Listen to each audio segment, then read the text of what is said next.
Rob Morris, and this is Mobile Pirate Radio. I'm here talking to Tyran Colvin, who's running for mayor of Chickasaw. We also have Paul Prine running for mayor of Mobile, Alabama. So let's get talking to him. Let me introduce you to him. Tyran Colvin and Paul Prine. Hey, Rob. Good. How y'all doing, fellas? Wonderful. We're doing great, sir. Thank you for having us on the radio. Oh, you're quite welcome. I just want to introduce you guys to everybody and find out what all you guys are thinking about, why you running for mayor, what you're going to do good for the communities. Gotcha. You want me to go first? Please. Okay. Well, so I'm not a politician. I'm a business guy. I own a copier and printer company here in Mobile, BIS Office Systems, and my wife and I were talking one day on the couch about what are we going to do. We were debating on, how we were going to navigate our future. We're getting on up in age, and Chickasaw has been kind of on the decline for many of years, and we were having that discussion just like a lot of people have. And she began to ask me questions about what does Chickasaw really need? And my response was, well, it needs money. And of course she follows up with, well, how does it get money? And I said, well, we need business, a lot of business. Chickasaw hasn't had any new business of any significance in a while. And then she began to probe a little further. I had no idea what she was trying to do. It's going to become obvious in a moment, but she asked me, she says, well, just hypothetically, what type of resume would a good mayor need that could really get our city moving? And I began to just ponder that question. I said, somebody that really has got a good business background, I think, is really needed right now for Chickasaw. Somebody that has some skill with marketing, because the city needs to be marketed in the right way in order to attract investors and businesses.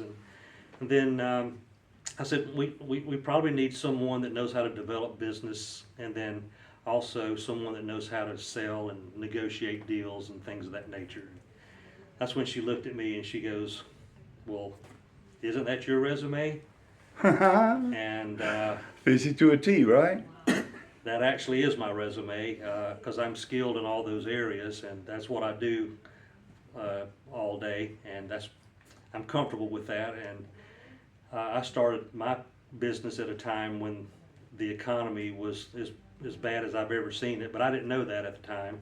And being a poor boy from Pritchard, I was born and raised not knowing how poor I was until I was 13 years old. So it's humble beginnings. The humble beginnings, that's right. And I didn't have anything, and the only way I was able to have anything was to go to work. So I went to work at 14 years old, which now would be a crime, but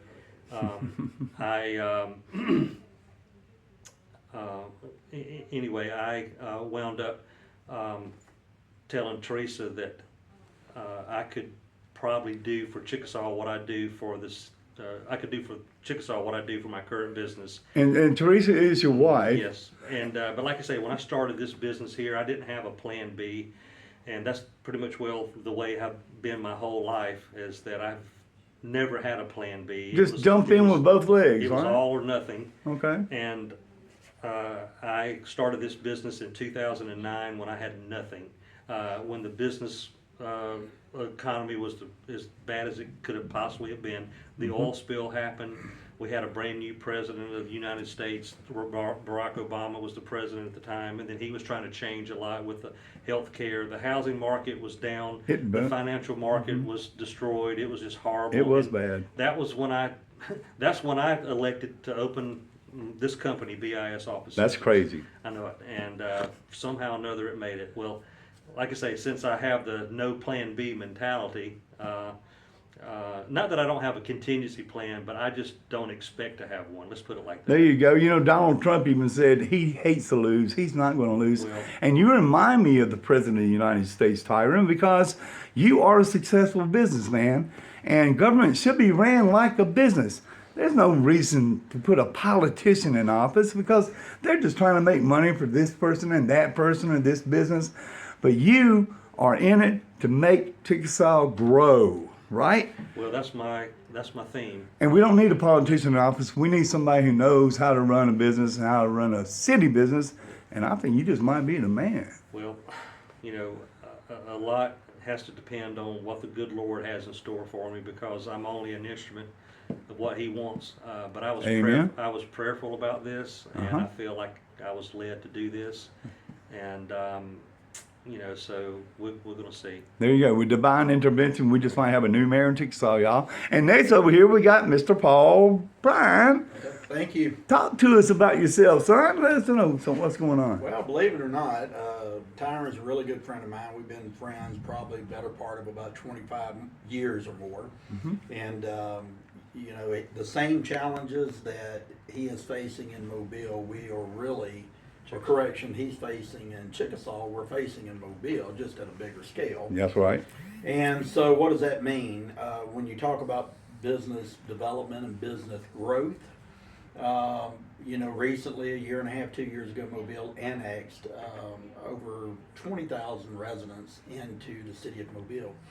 And while we needed annexation, we can't annex ourselves into prosperity. And what I have found, certainly on the campaign trail, is in many regards, we're not really business friendly, and that has a lot to do with controls of what some people, I guess, deem as the old Mobile money. And while they're great people, and some of them have really earned their status in the business community, it just seems that we have a lot of restraints on new businesses, new ideas, new people coming to town. And we're going to have to open the doors to the city, not only to the county, to the state, but certainly to the world, that says Mobile, Alabama is open for business. And I think we can do it. Tyran talked a lot, certainly about his upbringing. In many regards, he and I grew up in Pritchard, Alabama. There's a lot of the All same- three of us did, but full Yeah, disclosure. Sure, a lot of the same scenarios, growing up poor. But you know, growing up poor, I tell people all the time, for many years I was embarrassed about it, but then as I became a man and certainly matured, I realized that it's through those struggles and challenges that you find out really what you're made of and who you are. There you go. The difference between, I suppose, Tyran and myself is where he went into business and became very successful, and that really is a testament to how smart he is.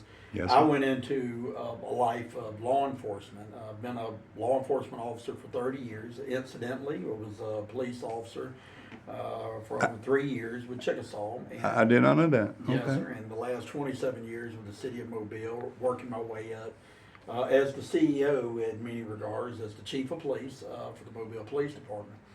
And of course, you know, while I have not per se ran the business, I have ran a $75 million a year budget with more than 650 employees, to Right. include both sworn and civilian employees. Right. But what I tell people all the time, the stark difference between running a business and running government is government, you really just have to understand the principles of business, and you have to be a good steward of the people's money. It is by far much harder and complicated to run a business, because that business owner has to deal with external and internal variables to be able to adjust to whatever the market is. You know, you heard Tyran talk about when he opened his business in 2008, 2009, at the height of the housing market Right. crash. Collapse. That really is a testament to the skill set that he has, and it's much harder to do that. You know, when you are in the business of selling or providing a service, and whatever is working is no longer working, you've got to adapt to those changes and figure out what makes it work. Conversely, if you look at government, our job is to facilitate growth of business, and that's to ensure that our business partners and the people in our community that take the risk to open the business, that we do everything we can as a government to facilitate that growth. And then I think if we do that, and we do it very well, then I think you'll find corporations and other companies will flock to Mobile. But it does rest on the fundamental goal of what government is designed to do. And real quick, it is simply public safety, public conveniences, which is your transportation, and public infrastructure. And I would argue that we don't do any of those three very well here in Mobile. Wow. That's pretty deep. I liked it. I like it. What about Carnival Cruises? You gonna bring them back? Well, you know, Carnival Cruise has, you know, a ship here. They do cruise, and there is another ship that is coming that's just going to sail the coast, from Pensacola, I believe, somewhere up to the Louisiana coast. Nice. A lot of people call it a booze cruise. I don't necessarily know how successful that will be. Interesting. While we have had the Carnival cruise, I think it's important to understand that we have one of the busiest successful ports in the country. Right. But we typically get the smallest cruise in the line. And it's my understanding, because a lot of the people that would catch a cruise from Mobile typically don't have the discretionary funds to be able to spend on these boats. So that's why we get the kind of the smallest, or the ship that has not been redeveloped, or what do they call that, redecorated. Refurbished. Or repurposed, whatever the case may be, yeah. decorated. Right. But nonetheless, it is an available option here, and people can take the cruise. But my hopes is that as we develop out the business entity and we continue to grow, that the market will become greater, and then not only Carnival, but we would open those doors to all the other larger cruise lines to be able to take us further than we kind of originally Well, imagined. we do have that terminal built just for that purpose there downtown, right? Yeah. That's right. So it'd be good to see that utilized in the proper way and make money for Mobile and everybody to enjoy themselves. Wow. Well, it's been awesome. Good to talk to you and to Tyran about y'all's mayor candidacies. Chickasaw and Mobile. Paul Prine, Tyran Colvin. That's great. Gentlemen, thank you. I'm Rob Morris from Mobile Pirate Radio. Tune in and let's see what's going on. Let's see what's happening.